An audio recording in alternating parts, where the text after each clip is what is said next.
呢場喺2023年4月發生喺巴厘島，豪使咗超過5000萬港幣嘅世紀大婚，當時真係閃盲咗全香港人甚至全中國網民嘅眼，全世界都以為呢個係賭王最索千金何超蓮同金牌演員竇驍嘅童話大結局，點知婚禮嘅煙花都未散晒，網上嘅風評就由甜到漏變成假到癲。呢段關係由最初2019年公開戀情嗰陣嘅全城祝福，到今日俾人笑係豪門假結婚嘅騙局，究竟呢對最冷夫妻背後藏住咗啲乜嘢唔可以同人講嘅秘密？今日我就同大家嚟一個深度剝皮，睇下呢場世紀婚禮點解會變成大家茶餘飯後嘅最大笑話。講起何超蓮，大家第一時間諗到嘅肯定係佢嗰個富可敵國嘅出身。作為已故賭王何鴻燊同三太陳婉珍嘅心肝寶貝，佢由細到大都係喺聚光燈下大。但係大家知唔知，豪門千金嘅婚戀選擇，從來都唔係表面睇落咁簡單。喺2019年4月，當何超蓮同竇驍喺電梯入面嗰一吻被傳媒影到，隨即大方認愛嗰陣，好多人都覺得超蓮今次係真愛啦。畢竟佢之前同吳克群嗰段情傷得咁深，大家見到佢揾到個高大威猛、形象正面嘅竇驍，都覺得係天作之合。當時嘅竇驍30歲出頭，憑住張藝謀執導嘅《山楂樹之戀》出道，形象一直都係陽光、健康，甚至被封為國民男友。兩個人一齊嘅畫面，確實好似偶像劇咁。當時佢哋喺社交媒體上面啲互動，簡直係攞人命，唔係去旅行就係一齊做運動。2019年到2021年呢段時間，佢哋簡直係娛樂圈嘅放閃天花板。但係細心嘅香港朋友或者會發現，由佢哋一齊嗰一刻開始，呢段感情就充滿咗陣陣嘅任務感。大家諗下，2020年5月，賭王何鴻燊以98歲高齡離世。喺喪禮上面，竇驍以準女婿嘅身份現身，陪住超蓮出入。當時大家都覺得佢入贅豪門係遲早嘅事，但奇怪嘅嘢就嚟啦。守孝期過咗之後，佢哋並冇即刻傳出喜訊，反而係喺社交媒體上面瘋狂放閃，拍埋晒啲好似真人 show 咁嘅短片。呢種放閃喺豪門圈子入面其實好罕見，反而更加似係一種商業包裝。到咗2023年4月18號，巴厘島嗰場婚禮真係鋪天蓋地，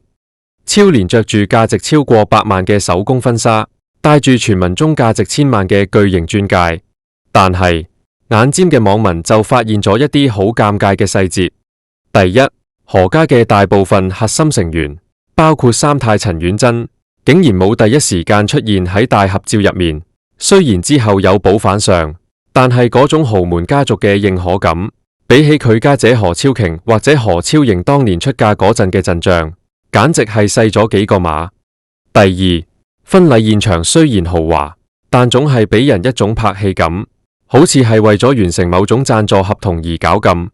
當時超蓮32歲，竇驍34歲，正值壯年，但婚禮上嘅笑容，總係俾人一種皮笑肉不笑嘅感覺。最令人跌眼鏡嘅係，婚禮完咗唔夠1個月，呢對新婚夫婦竟然好似變咗陌生人咁。以前未結婚嗰陣，日日喺微博、Instagram 放閃，結咗婚之後，反而係各行各路。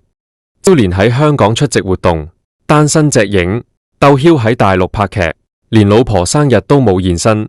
甚至有傳媒影到佢哋喺機場嘅相，兩個人全程冇眼神交流，一個行頭一個行後，黑面黑到好似欠咗對方幾千萬咁。呢種斷崖式嘅降溫，令到假結婚嘅傳聞越傳越烈。有人話呢場婚禮根本就係一場公關 show。點解大家會話係騙局？因為喺香港豪門嘅邏輯入面，婚姻往往係資產配置嘅一部分。有傳聞話，賭王家族內部有一份關於子女結婚生仔嘅資產分配協議，每結一次婚或者生一個小朋友，過房人就可以分到更多嘅家族基金。何超蓮作為三房嘅門面，喺賭王過身之後，三房喺家族入面嘅話語權相對較弱。如果佢可以透過一場盛大嘅婚禮嚟提升曝光率，甚至係為未來嘅資產分配鋪路，呢場婚禮嘅性質就變咗。大家回想下，2019年嗰陣，四房嘅何猷君同奚夢瑤結婚生仔，速度快到好似打仗咁，當時就被網民戲稱為擴招，為咗分家產而衝刺。三房呢邊，超蓮同竇驍拖咗咁多年，到2023年先至正式搞婚禮，呢個時間點確實好令人懷疑係咪因為某啲家族協議嘅截止日期到咗。而竇驍呢，由一個大陸一線男星變成豪門最細，佢承受嘅壓力絕對唔細。香港人好現實嘅，你入得豪門，大家就唔再睇你嘅演技，而係睇你有幾聽話。但係竇驍偏偏係一個好有性格嘅人，有傳佢唔想放棄自己喺大陸嘅演藝事業，唔想做一個每日陪老婆行名店、飲下午茶嘅富貴閒人。呢種價值觀嘅衝突，令到佢哋嘅矛盾好快就浮面。有一幕好經典，喺某個綜藝節目入面，超蓮想撒嬌要竇驍幫手，竇驍竟然當住鏡頭面露出一個好唔耐煩嘅表情，甚至連手都唔肯牽。呢個表情就被網民解讀為戲演完啦，我好攰。當時佢哋結婚都未夠1年，呢種厭倦感真係隔住個熒幕都感覺到。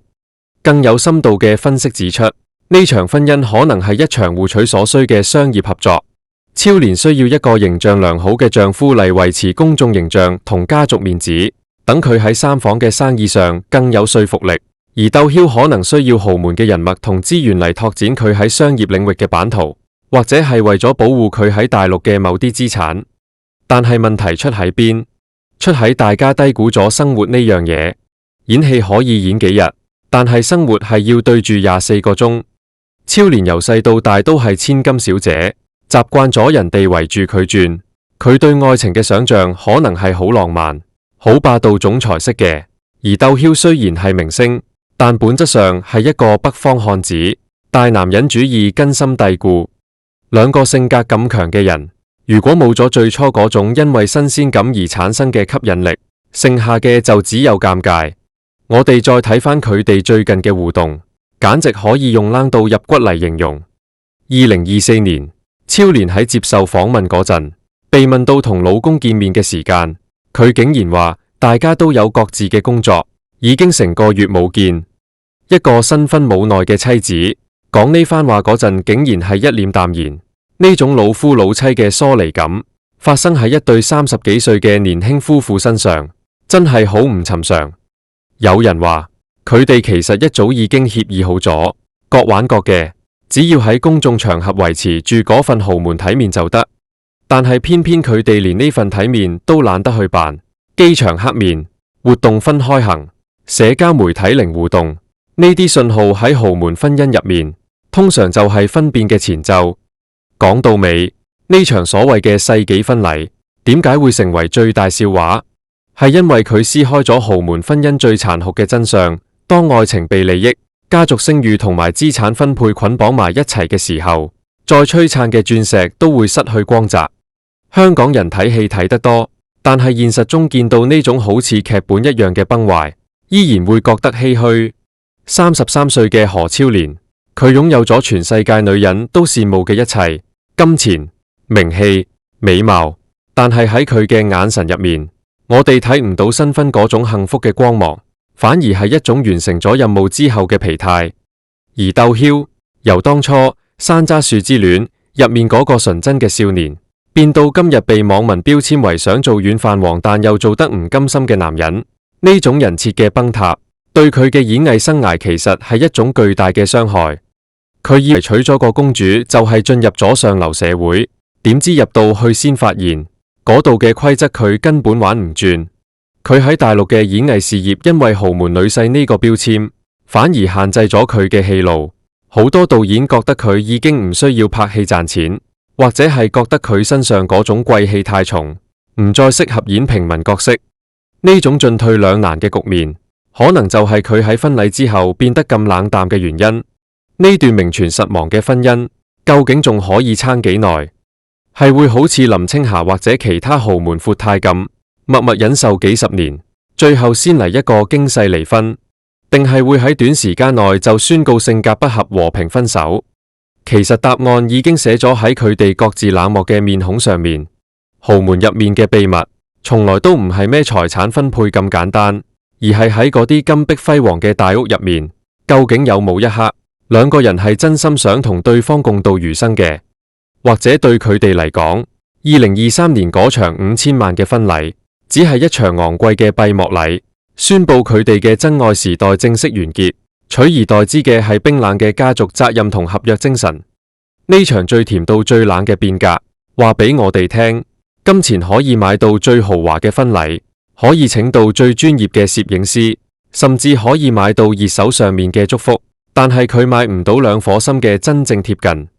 當大家仲喺度研究緊超年件婚紗係咩牌子，粒鑽石有幾多卡嘅時候，其實當事人可能已經喺度諗緊，點樣可以喺唔失面子嘅情況下，結束呢場令人窒息嘅表演。所謂嘅豪門騙局，唔係邊個呃邊個錢，而係大家合力編織咗一個浪漫嘅幻象，去呃全世界嘅觀眾，甚至到最後，連自己都呃埋。何超蓮同竇驍嘅故事，或者會成為香港豪門史上一段最華麗但又最空洞嘅插曲。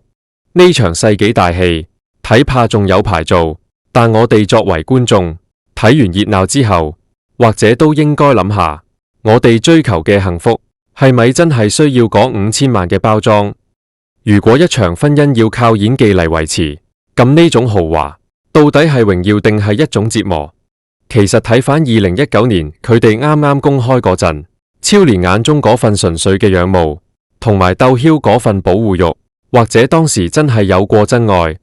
但係豪門嘅心水足以浸死任何純真嘅感情。三房嘅處境，賭王過身後嘅權力重組，演藝圈嘅現實，呢啲壓力一搭加埋一齊，再深嘅感情都會變質，由最甜情侶變做最冷夫妻。呢個過程唔單止係兩個人嘅悲劇，更加係豪門婚姻嘅一個縮影。呢段關係入面，到底藏咗幾多交易，幾多妥協，幾多無奈，或者只有佢哋自己先知。當我哋睇住佢哋喺機場互不理睬嘅畫面，我哋唔係喺度笑佢哋，而係喺度感嘆，原來喺財富嘅巔峰，空氣係咁稀薄，連呼吸一下自由嘅愛情都係咁難。何超蓮嘅世紀婚禮最終成為咗一個最大嘅笑話，唔係因為佢唔夠豪華，而係因為佢太過豪華，豪華到令人一眼就睇穿入面嘅空虛。呢段婚姻無論最後結果係點，都已經注定會成為大家茶餘飯後關於豪門、金錢同埋愛情最經典嘅反面教材。好啦，我哋下期再見，拜拜。